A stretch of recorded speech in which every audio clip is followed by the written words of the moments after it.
നമസ്കാരം. നമ്മുടെ പ്രതിപക്ഷ നേതാവ് രാഹുൽ ഗാന്ധി ഭരണഘടനാ സ്ഥാപനമായ ഇലക്ഷൻ കമ്മീഷനെതിരെ ഗുരുതരമായ ആരോപണങ്ങൾ ആയിരുന്നു. എന്തായാലും ഇപ്രാവശ്യം നമ്മുടെ വോട്ടിംഗ് മെഷീൻ രക്ഷപ്പെട്ടു. ഓരോ തവണ വിജയിക്കുമ്പോഴും അത് ജനാധിപത്യത്തിന്റെ വിജയവും, പരാജയപ്പെടുമ്പോൾ അത് വോട്ടിംഗ് മെഷീൻ തിരിമറിയും എന്നായിരുന്നു ഇവർ പറഞ്ഞിരുന്നത്. പക്ഷെ ഇപ്പോ ഈ രാഹുൽ ഗാന്ധിയുടെ ഈ ഒരു ആരോപണമൊക്കെ കേൾക്കുമ്പോൾ വർഷങ്ങളായി ഈ തെരഞ്ഞെടുപ്പ് മേഖലയിൽ പ്രവർത്തിക്കുന്ന ഒരു പൊതുപ്രവർത്തകൻ, രാഷ്ട്രീയ പ്രവർത്തകൻ എന്നുള്ള നിലയ്ക്ക് സത്യത്തിൽ ഫഡ്നാവിസ് പറഞ്ഞതുപോലെ അദ്ദേഹത്തിന്റെ ബ്രെയിൻ പരിശോധിക്കണം. ഒന്നുകിൽ അദ്ദേഹത്തിന്റെ തലച്ചോറ് നഷ്ടപ്പെട്ടിരിക്കുന്നു, അല്ലെങ്കിൽ അതിൽ നിന്ന് ചിപ്പ് കാണാതായിരിക്കുന്നു എന്നാണ് ഫഡ്നാവിസ് ഈ വിഷയത്തെക്കുറിച്ച് പറയുന്നത്. രാഷ്ട്രീയം അറിയുന്ന ഏതൊരു മനുഷ്യനും, ഇല്ലെങ്കിൽ രാഷ്ട്രീയ മേഖലയിൽ, തിരഞ്ഞെടുപ്പ് മേഖലയിൽ പ്രവർത്തിച്ചുള്ള ഏത് മനുഷ്യനും ഈ രാഹുൽ ഗാന്ധി പറഞ്ഞത് ശുദ്ധ വിഡ്ഢിത്തരം ആണ് എന്ന് നിസ്സംശയം മനസ്സിലാവും. ഒന്നാമത്, കർണാടകയിലാണ് അദ്ദേഹം വലിയ ആരോപണം ഉന്നയിച്ചത്. ഒരു മണ്ഡലത്തിൽ ഇരട്ട വിലാസങ്ങൾ എന്നാണ്. എങ്ങനെയാണ് ഇരട്ട വിലാസങ്ങൾ വരിക? എന്തായാലും 1,00,000 മുകളിൽ 2,00,000 ഇടയിലും ഒരു മണ്ഡലത്തിൽ, ഒരു നിയോജക മണ്ഡലത്തിലാണെങ്കിൽ വോട്ടുണ്ടാകും. ഈ മണ്ഡലത്തിൽ വോട്ട് എങ്ങനെ ഉണ്ടാകും? അപ്പോൾ ഒരാൾ ഒരു സ്ഥലത്ത് താമസിക്കുന്നു, അയാൾക്ക് അവിടെ വോട്ടുണ്ട്, അയാൾ പെട്ടെന്ന് താമസം വരികയാണെങ്കിൽ അടുത്ത സ്ഥലത്തും വോട്ട് ചേർക്കും. അദ്ദേഹം മാറി താമസിക്കുന്ന സ്ഥലത്ത് പുതിയ മേൽവിലാസത്തിൽ അദ്ദേഹം വോട്ട് ചേർക്കും. അപ്പോൾ സ്വാഭാവികമായും അദ്ദേഹം മാറിയ സ്ഥലത്ത് ഈ വോട്ടുകൾ വെട്ടി മാറ്റേണ്ടത്, ഇല്ലെങ്കിൽ വോട്ടർ പട്ടികയിൽ നിന്ന് നീക്കം ചെയ്യേണ്ടത് ഇലക്ഷൻ കമ്മീഷൻ ഉദ്യോഗസ്ഥരാണ്, BLOമാരാണ്. അതിന് ആദ്യത്തെ നടപടി എടുക്കേണ്ടത് ബൂത്ത് ലെവൽ ഓഫീസർമാരുണ്ട്, അവർ നടപടി എടുക്കും. അവർ അതിന് അതത് രാഷ്ട്രീയ മേഖല, അതായത് ഗ്രാമങ്ങളിലെ രാഷ്ട്രീയ പ്രവർത്തകരുടെ പ്രതിനിധികളെ, രാഷ്ട്രീയ പാർട്ടികളുടെ പ്രതിനിധികളുടെ സഹായം കൂടി ആവശ്യപ്പെടാറുണ്ട്. ഇതാണ് നടക്കാറ്. രാഷ്ട്രീയ മേഖലയിൽ പ്രവർത്തിക്കുന്ന, തിരഞ്ഞെടുപ്പ് മേഖലയിൽ പ്രവർത്തിക്കുന്ന ആർക്കും ഇക്കാര്യം അറിയാം. ഇപ്പൊ തന്നെ ഈ 12-ാം തീയതി വരെ നമ്മുടെ പഞ്ചായത്ത് തല വോട്ടെടുപ്പിലെ ഇലക്ഷന് വേണ്ടിയുള്ള വോട്ട് ചേർക്കലും വോട്ട് വെട്ടി ഒഴിവാക്കലും പ്രക്രിയ നടന്നുകൊണ്ടിരിക്കുകയാണ് കേരളത്തിൽ. 12-ാം തീയതി വരെ, ഈ വരുന്ന 12-ാം തീയതി വരെ, അത് ആഗസ്റ്റ് 12 വരെ അത് നീട്ടിക്കൊടുത്തിട്ടുണ്ട് സമയം വോട്ട് ചേർക്കാനുള്ള. ഈ സമയത്ത് ഇപ്പൊ മരിച്ചുപോയവരെ, ഡബ്ലിംഗ് ഉള്ളവരെ, ഇല്ലെങ്കിൽ അങ്ങനെ ഇവിടെ താമസമില്ലാത്തവരുടെ വോട്ടുകളൊക്കെ നീക്കം ചെയ്യാനുള്ള അവസരം ഇലക്ഷൻ കമ്മീഷൻ കൊടുക്കാറുണ്ട്. അതിന് ഇലക്ഷൻ കമ്മീഷൻ ആദ്യമായിട്ട് ചെയ്യാറ് ഒരു കരട് വോട്ടർ പട്ടിക, അതായത് അംഗീകൃത രാഷ്ട്രീയ പാർട്ടികൾക്ക്, ദേശീയ പാർട്ടികൾ, സംസ്ഥാന പാർട്ടികൾ, അംഗീകൃത രാഷ്ട്രീയ പാർട്ടികൾക്ക് കരട് വോട്ടർ പട്ടിക ഇലക്ഷൻ കമ്മീഷൻ നൽകാറുണ്ട്. ഈ കരട് അതൊരു കൃത്യമായിട്ട് ഇലക്ഷൻ എന്ന് പറയുന്ന, തിരഞ്ഞെടുപ്പ് എന്ന് പറയുന്ന ഒരു പ്രോസസ്സാണ്. ഒറ്റയടിക്ക് നേരെ കൊണ്ടുവന്ന് ഈ നമ്മുടെ രാഹുൽ ഗാന്ധി കരുതുന്നത് അങ്ങനെ ആയിരിക്കാം. വോട്ടിംഗ് മെഷീൻ എടുത്തിട്ട് തലയിലേറ്റിയിട്ട് കുറെ ഉദ്യോഗസ്ഥർ വരുന്നു, തലേദിവസം അവിടെ സെറ്റ് ചെയ്യുന്നു, വോട്ടർമാർ പോയി വോട്ട് ചെയ്യുന്നു. ഇങ്ങനെയാണ് അതിൽ. അപ്പോ നരേന്ദ്രമോദി നിയോഗിച്ച കുറെ ആളുകൾ ഒളിഞ്ഞും വന്നില്ലെങ്കിൽ ഉദ്യോഗസ്ഥരെല്ലാം തന്നെ ഒളിഞ്ഞും മാത്രം വന്ന് BJPക്ക് വോട്ട് ചെയ്യാൻ സഹായിക്കുന്നു. ഇങ്ങനെയൊക്കെയാണ് ഈ വിദ്വാൻ ധരിച്ചു വെച്ചിരിക്കുന്നത്. അത് അങ്ങനെയല്ല. ആദ്യം തിരഞ്ഞെടുപ്പ് തിരഞ്ഞെടുപ്പ് വിജ്ഞാപനം ഉണ്ടാകുന്നത് തന്നെ അതിലേക്കുള്ള പ്രോസസ്സ്, വോട്ട് ചേർക്കല്, ഡബ്ലിംഗ് ഒഴിവാക്കല്, മറ്റു കാര്യം, വോട്ടർ പട്ടിക കുറ്റമറ്റതാക്കാൻ രാഷ്ട്രീയ പാർട്ടികളുടെ സഹായവും തെരഞ്ഞെടുപ്പ് കമ്മീഷൻ ആവശ്യപ്പെടാറുണ്ട്. അതിനുള്ള അവസരവും കൊടുക്കാറുണ്ട്. കരട് വോട്ടർ പട്ടിക നമ്മൾ ആദ്യം ഞാൻ പറഞ്ഞല്ലോ, മുഖ്യധാര രാഷ്ട്രീയ പാർട്ടികൾക്ക് കരട് വോട്ടർ പട്ടിക അനുവദിക്കും. കരട് വോട്ടർ പട്ടിക അനുവദിച്ചതിന് ശേഷം അതിൽ ഇപ്പോ ഇവർ പറഞ്ഞ പോലെ ഇരട്ട വോട്ടുകൾ ഉണ്ടെങ്കിൽ, അല്ലെങ്കിൽ മരണപ്പെട്ടുപോയ ആളുകൾ ഉണ്ടെങ്കിൽ, അത്തരം കാര്യങ്ങളിലൊക്കെ ആ പ്രദേശത്തുള്ള വോട്ടിംഗ്, അതായത് ആ പ്രദേശത്ത് ഇപ്പോ പർട്ടിക്കുലർ ഒരു വയനാട് ജില്ല, എന്റെ വയനാട് ജില്ലയിലെ മേപ്പാടിയിലെ 167-ാം നമ്പർ ബൂത്ത് എന്ന് കരുതുക. ഈ 167-ാം നമ്പർ ബൂത്തിൽ അവിടുത്തെ പ്രാദേശിക രാഷ്ട്രീയ പാർട്ടികൾക്ക്, അവിടുത്തെ പ്രാദേശിക രാഷ്ട്രീയ പാർട്ടി പ്രതിനിധികൾക്ക് അവിടെ ആരൊക്കെയാണ് താമസം, ആരൊക്കെ മരണപ്പെട്ടു എന്ന് കൃത്യമായിട്ട് അറിയാം. അവിടെയുള്ള ബൂത്ത് ലെവൽ ഓഫീസർ ഇവരുടെ സഹായം ആവശ്യപ്പെട്ട് മീറ്റിംഗ് വിളിക്കാറുണ്ട്, ഇവരെ ഒരുമിച്ച് ഇരുത്താറുണ്ട്, സർവകക്ഷി യോഗം ഇരുത്താറുണ്ട്. അതിനുശേഷം വെട്ടേണ്ടവരെങ്ങനെയാണ്, ഇപ്പൊ പഞ്ചായത്തിൽ തന്നെ പഞ്ചായത്ത് തല സെക്രട്ടറി തലത്തിൽ ഈ അതത് ഗ്രാമങ്ങളിലെ, അത് വാർഡ് മെമ്പർമാരടക്കമുള്ള ആളുകൾ ഇരിക്കുക, രാഷ്ട്രീയ പാർട്ടിയുടെ പ്രതിനിധികൾ ഇരുന്നുകൊണ്ടാണ് വെട്ടിച്ചേർക്കേണ്ടവരുടെ ലിസ്റ്റ് അത് പരിശോധിക്കുക തന്നെ. അത്തരം ഒരു അവകാശം എല്ലാ രാഷ്ട്രീയ പാർട്ടികൾക്കും നൽകാറുണ്ട്. ഇതൊരു പ്രോസസ്സാണ്. ഈ വോട്ടർ പട്ടിക കുറ്റമറ്റതാക്കുക എന്നുള്ളത് അവിടുത്തെ കേവലം ഉദ്യോഗസ്ഥന്മാരുടെ മാത്രമല്ല, അത് അവിടുത്തെ രാഷ്ട്രീയ പാർട്ടി പ്രതിനിധികളുടെ അടക്കം ഒരു ഉത്തരവാദിത്തമാണ്. അതിനുള്ള അവസരവും നൽകാറുണ്ട്.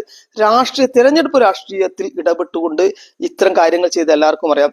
ഇതൊന്നും അറിയാത്ത ഏതോ ഒരു വിദ്വാൻ ഇവര് കരുതുന്നത് എന്താണ്, ഇപ്പൊ ഇലക്ഷൻ കമ്മീഷണർ ഉണ്ട്, മൂന്ന് പേരാണെന്ന് തോന്നുന്നു, TN ശേഷം 3 പേര്. ഈ 3 പേര് ഇരുന്ന് ഇത് കുത്തുകയാണെന്ന ഇദ്ദേഹത്തിന്റെ വിചാരം. അതായത് അവിടെ ഏതോ കമ്പ്യൂട്ടറിൽ നിന്ന് ഒരു ടാമ്പർ ചെയ്യുകയാണ്, അതായത് ഈ വോട്ടിംഗ് മെഷീൻ ടാമ്പർ ചെയ്യുകയാണ്. ഇപ്പൊ അത് കേൾക്കുന്നില്ല. ഇപ്പൊ വോട്ടർ പട്ടികയിൽ തിരിമറി നടന്നു എന്നാണ്, വോട്ട് ഇവര് മാനുവലായിട്ട് ചെയ്തിട്ടുണ്ടെന്ന് പറയുന്നു. ഇത്തരം ജനാധിപത്യ സംവിധാനങ്ങൾ ഭരണഘടനാ സ്ഥാപനമാണ് നമ്മുടെ തെരഞ്ഞെടുപ്പ് കമ്മീഷൻ. അതിന്റെ വിശ്വാസ്യത ഇല്ലാതാക്കുന്ന ഈ മനുഷ്യന്റെ മാനസിക നില പരിശോധിച്ചുകൊണ്ട് അദ്ദേഹം ഒരു മാനസിക രോഗിയാണെങ്കിൽ, കാരണം തോൽവി അദ്ദേഹത്തെ മാനസികമായി തകർത്ത് മാനസിക രോഗത്തിന്റെ, അതായത് ഏതോ തലങ്ങളിലേക്ക് എത്തിയിട്ടുണ്ടെങ്കിൽ ഇപ്പൊ സണ്ണിയൊന്നും കൊണ്ടുവന്ന് അദ്ദേഹത്തെ ചികിത്സിപ്പിക്കാൻ പറ്റില്ല. പക്ഷെ അദ്ദേഹത്തിന് കൃത്യമായ ട്രീറ്റ്മെന്റ് കൊടുക്കണം, അല്ലെങ്കിൽ അദ്ദേഹത്തിന് നടപടി എടുക്കണം. കാരണം ഇത് രാജ്യദ്രോഹമാണ്. കാരണം കൃത്യമായിട്ട് ഇലക്ഷൻ കമ്മീഷൻ താങ്കൾക്ക് രേഖാമൂലം പരാതി തരൂ, കൊടുക്കുന്നില്ല. കോടതിയെ സമീപിക്കൂ, അത് പറ്റില്ല. വെറുതെ വായിൽ തോന്നിയത് കോതയ്ക്ക് പാട്ട് എന്ന് പറഞ്ഞാൽ ഈ ശുദ്ധ വങ്കത്തരം വിളിച്ചു പറയുകയാണ് രാഹുൽ ഗാന്ധി. ശുദ്ധ വങ്കത്തരം. ഇതിന് അങ്ങനെയല്ല. നിങ്ങൾ ആലോചിച്ചു, അതിനപ്പുറം ആലോചിച്ചു, വലിയൊരു സംവിധാനത്തെയാണ് ഇദ്ദേഹം പരിഹസിക്കുന്നത്. കർണാടകയിൽ ഇത്തരം 2024 കർണാടകയിൽ ഇങ്ങനെ ഈ അട്ടിമറിച്ചിട്ടുണ്ട്, വോട്ടർ പട്ടിക ചേർത്തിട്ടുണ്ട്. നോക്കൂ, സിദ്ധരാമയ്യ അല്ല അവിടെ ഭരിക്കുന്നത്, കോൺഗ്രസ് അല്ല അവിടെ ഭരിക്കുന്നത്. അവിടുത്തെ ഉദ്യോഗസ്ഥര് ഇവരെ മറികടന്നുകൊണ്ട് ഇത്തരം കാര്യങ്ങൾ ചെയ്യാൻ പറ്റുമോ? ഇലക്ഷൻ കമ്മീഷൻ ഉദ്യോഗസ്ഥർ ഇതിപ്പോ ഡൽഹിയിൽ ഇരുന്നല്ലോ, അതത് പ്രാദേശികമായിട്ടുള്ള ആളുകളിൽ. ഈ കേരളത്തില് ഇപ്പോ ഡൽഹിയിലുള്ള ഇലക്ഷൻ കമ്മീഷൻ ആ ഉദ്യോഗസ്ഥർക്ക് ചിലപ്പോ NDA സർക്കാരിന് സ്വാധീനിക്കാൻ കഴിയും എന്നൊരു വാക്കാൽ ചിലപ്പോൾ വാദത്തിന് സമ്മതിക്കാം. പക്ഷെ കേരളത്തിൽ ഉള്ള ഇലക്ഷൻ കമ്മീഷൻ ഉദ്യോഗസ്ഥരെ, പ്രത്യേകിച്ച് NGO യൂണിയൻ, NGO അസോസിയേഷൻ ഒക്കെ ഭരിക്കുന്ന ഈ നാട്ടില് സാധിക്കുമോ? കർണാടകയിൽ സാധിക്കുമോ? ഭരണമുള്ള പറയുന്നതിനൊരു ലോജിക്ക് വേണ്ടേ? ഇത്രത്തോളം ഉദ്യോഗസ്ഥര്, അവരുടെ രാഷ്ട്രീയം ഏതാണ്? ഈ ഉദ്യോഗസ്ഥർ ഈ തെരഞ്ഞെടുപ്പ് മേഖലയിൽ പ്രവർത്തിക്കുന്ന ഇപ്പൊ അംഗനവാടി ടീച്ചർമാരുണ്ടായിരുന്നു, BLOമാരായിട്ട്, അവർക്ക് അവരുടെ ഡ്യൂട്ടി മാറ്റിയിട്ടുണ്ട്. അവർ അതിൽ നിന്ന് വിടുതൽ ചെയ്തിട്ടുണ്ട്. മറ്റ് ഈ സർക്കാർ ഉദ്യോഗസ്ഥര്, സർക്കാർ തലങ്ങളിൽ പ്രവർത്തിക്കുന്ന ആളുകൾ എല്ലാവരും BJPക്കാരാണോ? ഒരു പറയുന്നതിനൊരു യുക്തി വേണ്ട. എങ്കിൽ പോട്ടെ, രാഹുൽ ഗാന്ധി മണ്ടനാണെന്ന് വെക്കാം. കാരണം ഈ തലപോയ തെങ്ങ് പോലെ അതിൻ്റെ ഇടയിലേക്ക് ഇപ്പോഴും കോൺഗ്രസ്സുകാർ വെള്ളമൊഴിച്ചുകൊണ്ടിരിക്കുക. അതൊരു കായ്ഫലം തരില്ല എന്ന് എല്ലാവർക്കും അറിയാം. പക്ഷെ ഈ മാധ്യമങ്ങൾ ഇത്തരം വിഡ്ഢിത്തം ഏറ്റെടുക്കും. അതിലുള്ള അടിസ്ഥാനപരമായ ലോജിക്ക് അവർ അന്വേഷിക്കണ്ടേ? ഒരു തിരഞ്ഞെടുപ്പ് എന്ന് പറയുമ്പോൾ ഈ വോട്ടിംഗ് മെഷീൻ ടാമ്പർ ചെയ്യാന്ന് പറഞ്ഞു, അത് പല തവണ ഈ സോഷ്യൽ മീഡിയയിലും യൂട്യൂബിലും ഓരോ വേട്ടാവളിയന്മാർ വന്നിട്ട് അങ്ങനെ കാണിക്കുന്നു ഇങ്ങനെ കാണിക്കുന്നു എന്ന് പറയാം. കൂടുതലും മലപ്പുറത്ത് കുറച്ച് വേട്ടാവളിയന്മാരാണ്. അവര് പറയുന്നത് പോലെ അങ്ങനെ ആക്കി ഇങ്ങനെ ആക്കി പറഞ്ഞാൽ അതല്ലല്ലോ. ശരിക്കും വോട്ടർ മെഷീൻ ടാമ്പർ ചെയ്യാമെന്ന് തെളിയിക്കാൻ ആർക്കെങ്കിലും കഴിഞ്ഞിട്ട് ആ വെല്ലുവിളി ഏറ്റിട്ടുണ്ടോ? ഇലക്ഷൻ കമ്മീഷൻ അതിനുള്ള അവസരം കൊടുത്തല്ലേ? അത് ചെയ്തിട്ടില്ല. മറിച്ച് വളരെ ഈ രാജ്യത്തെ ദുർബലപ്പെടുത്തുന്ന രീതിയിലാണ് രാഹുൽ ഗാന്ധിയുടെ ശുദ്ധ വങ്കത്തരം. അദ്ദേഹം പറയുന്നതിൽ ഒന്നെങ്കിലും ഒരു ലോജിക്ക് വേണ്ടേ?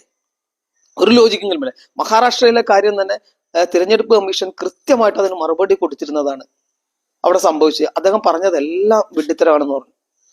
തേജസ്വി നോക്കൂ, ഈ രാഹുൽ ഗാന്ധിയെ അദ്ദേഹത്തിന്റെ സഖ്യകക്ഷികളെങ്കിലും വിശ്വസിക്കണ്ടേ? ഇതുവരെ അദ്ദേഹം പറഞ്ഞതിന് ശേഷം ഇതുവരെ അദ്ദേഹത്തിന്റെ ഈ വാദം ഏറ്റെടുക്കാൻ മമതാ ബാനർജിയോ തേജസ്വി യാദവോ അങ്ങനെ അഖിലേഷ് യാദവോ അങ്ങനെ ആരും തന്നെ തയ്യാറായിട്ടില്ല. എന്തുകൊണ്ടാണ്? ഇത് ശുദ്ധ വങ്കത്തരമാണെന്നാണ് എല്ലാവർക്കും അറിയാമെന്നുള്ളതാണ്.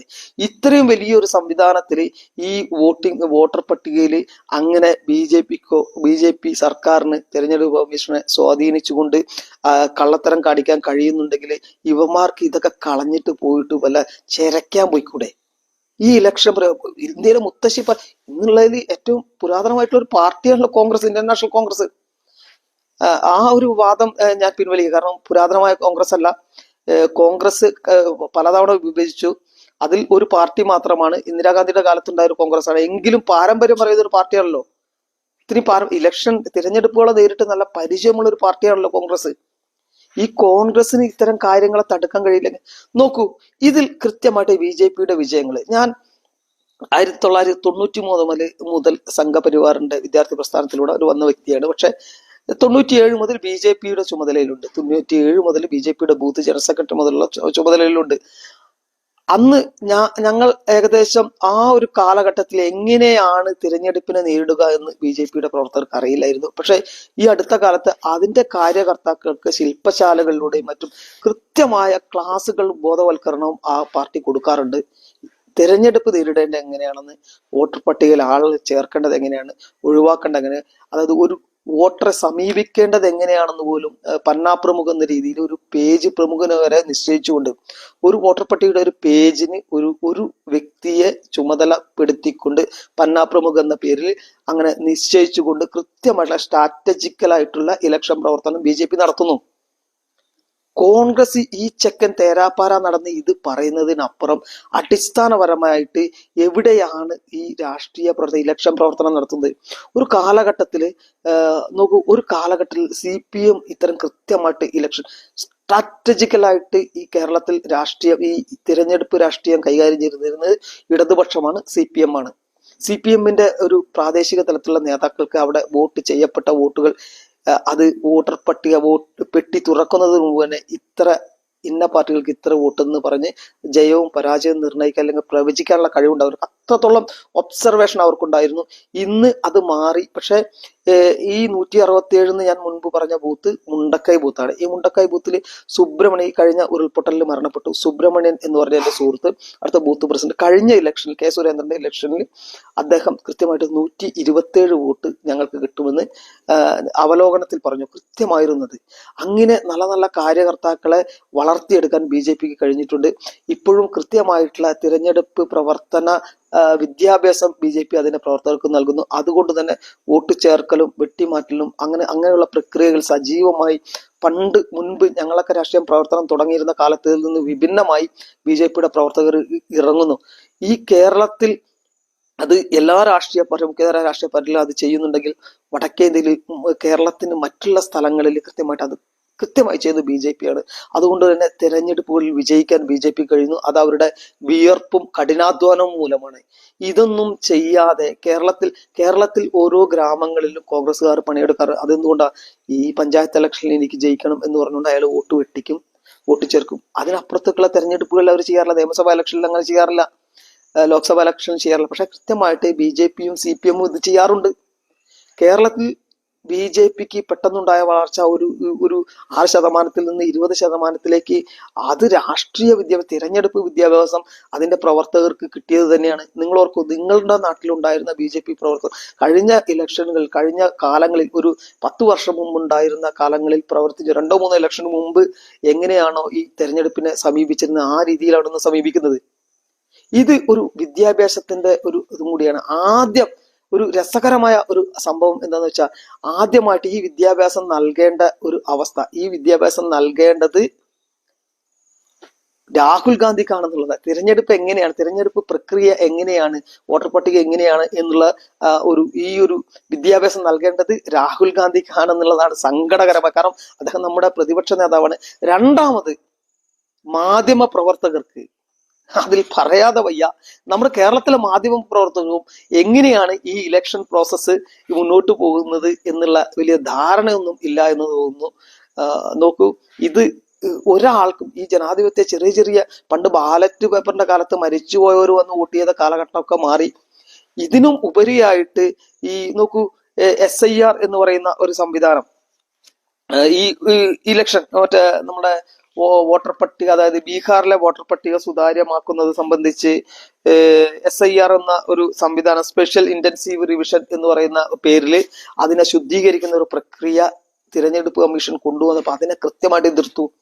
SIR-നെ എതിർത്തത് കൂടാതെ പിന്നെ ഈ ആധാറുമായിട്ട് വോട്ടർ പട്ടിക ലിങ്ക് ചെയ്യണം. ഓരോ വ്യക്തിയുടെയും ആധാർ ഈ വോട്ടർ പട്ടികയായിട്ട് ലിങ്ക് ചെയ്യണം എന്നുള്ള ഒരു നിർദ്ദേശവുമായി വന്നപ്പോൾ അതിനെയും എതിർത്തു. തിരഞ്ഞെടുപ്പ് രംഗം ശുദ്ധീകരിക്കണം എന്നുള്ള, ഇല്ലെങ്കിൽ അത് കൃത്യമായിട്ട് സുതാര്യമാക്കണം എന്നുള്ള പ്രോസസ്സുകളെയൊക്കെ ഈ രാഹുൽ ഗാന്ധിയും ടീമും എതിർത്തു. പിന്നെ വായിൽ തോന്നിയത് കോതയ്ക്ക് പാട്ട് പറഞ്ഞ പച്ച നുണ പറയുകയാണ്. പച്ച നുണ പറയുക. ഈ മനുഷ്യൻ വെറുപ്പിക്കുകയാണ്. സത്യം പറയുന്നത് വെറുപ്പിക്കലാണ്. ഒരു അധപ്പതിക്കുന്നതിനും ഈ വിഡ്ഢിത്തം വിളിച്ചു പറയുന്നതിനും ഒരു അതിരുമില്ല എന്നുള്ളതാണ്. ഈ കോൺഗ്രസിലുള്ള രാഷ്ട്രീയം അറിയുന്ന ആളുകൾ ഈ മനുഷ്യരെ പഠിപ്പിക്കാൻ തയ്യാറാണ് എന്താണ് തെരഞ്ഞെടുപ്പെന്ന്. കാരണം അദ്ദേഹം നമ്മുടെ പ്രതിപക്ഷ നേതാവാണ്. സങ്കടകരമാണ് നമ്മുടെ പ്രതിപക്ഷ നേതാവിന്റെ നിലവാരമില്ലായ്മ. ഇപ്പോൾ ഈ വിഡ്ഢിത്തം വിളമ്പുന്നതിൽ ഈ ഡൊണാൾഡ് ട്രംപുമായിട്ട് മത്സരിക്കുകയാണ് രാഹുൽ ഗാന്ധി. ആരാണ് ഏറ്റവും വലിയ വിഡ്ഢി എന്ന് ചോദിച്ചാൽ രാഹുൽ ഗാന്ധിയാണോ ഡൊണാൾഡ് ട്രംപ് ആണോ എന്ന് ചോദിച്ചാൽ സത്യത്തിൽ കിളിപാറി ബോധം കെട്ടുപോഴും അത്തരം ഒരു അവസ്ഥയിൽ എത്തിയിരിക്കുന്നു. ഈ മനുഷ്യന്റെ മാനസിക നില പരിശോധിക്കേണ്ട സമയം കഴിഞ്ഞിരിക്കുന്നു എന്നാണ് ഇക്കാര്യത്തിൽ പറയാനുള്ളത്. മാധ്യമങ്ങൾ കുറച്ചുകൂടി അവധാനതയോടുകൂടി ഈ കാര്യം ശ്രദ്ധിക്കണം. വെറുതെ നിങ്ങൾക്കൊരു വാർത്ത അല്ലെങ്കിൽ നിങ്ങളെ TRP റേറ്റ് കൂട്ടുന്ന ഒരു കാര്യമല്ല ഇത്. ഈ രാജ്യത്തിന്റെ ഒരു ഭരണഘടനാ സ്ഥാപനത്തിന്റെ ക്രെഡിബിലിറ്റിയെ ചോദ്യം ചെയ്യുന്നതാണ്. നിങ്ങൾ വാസ്തവം ഇരുവശവും പഠിച്ചുകൊണ്ട് ഈ മനുഷ്യന്റെ ഈ ബഡായിക്ക് നിങ്ങളുടെ ക്യാമറ ചലിപ്പിക്കാതെ, നിങ്ങളുടെ സമയം കളയാതെ, നിങ്ങൾ TRP റേറ്റ് കൂടുന്നതൊപ്പം തന്നെ ഈ രാജ്യത്തിന് ദോഷകരമായിട്ടുള്ള ഇത്തരം ചർച്ചകൾ അതിന് വിസിബിലിറ്റി കൊടുക്കാതിരിക്കുക എന്ന് മാത്രം അഭ്യർത്ഥിച്ചുകൊണ്ട് നന്ദി, നമസ്കാരം.